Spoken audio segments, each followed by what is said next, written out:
these are the craziest of the crazy on like that mental delusion. Nice. Like you want to take whatever mental delusion they have, they're crazy. They're on that. The thing that I wanted to say earlier is one thing that you've got to be aware of is even the people, because I've worked with people who are on ethics boards and who help try to pass laws for this kind of shit. And there's so many people in Britain, in France, Germany, Spain, especially Portugal, and even in certain states in the US, and particularly actually conservative states in the US, where they're trying to claim like they're going to fight back against this. Okay.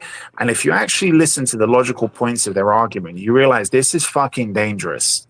It looks like everything they're doing is great. And the studies that they're doing, the studies that are getting ethically approved to be done, it's the stuff that we don't need to be proven. Their argument, the way they're trying to push back against this woke shit and against having trans women in female sports and stuff like that, it's not good. What they're trying to say and all the data points that they're trying to prove is, as soon as girls have gone through puberty or as soon as men have gone through puberty, it's too late, because already their musculature, their skeleton, their lung capacity, things like that, their testosterone levels, the density of the muscle fibers, all of this kind of stuff, the connective tissues, all of this stuff has already made it so that they've got an unfair advantage and they're actually quite dangerous. They pose a physical threat to women. So all as that is doing is actually lending validity, if you think about it, to the argument that we need put to them on it younger. blockers younger. Yeah, they're going to say they're going to say the same crazies.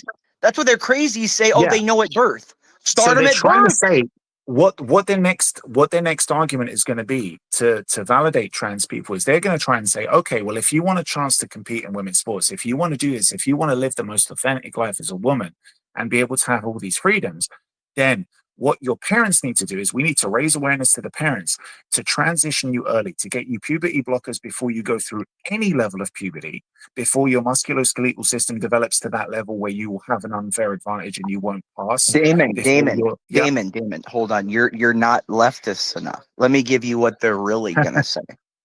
They're going to say, no, we have to make it so they have never not known themselves as a woman. Yeah. Yeah. No, you're still not being leftist enough. No, hold on. Let me tell you what they're really trying to do. I think it was 10th Man that brought this to my attention a month or so ago. The fact that they're trying to say that it's okay for children to decide whether or not they want to medically or chemically castrate themselves. Once they get that in the society to where it's accepted, the next step is getting society to accept grown-ass people being with kids, because if they can choose at a young age it's the kid to change their sex, then they can choose at a young age to have sex. Exactly.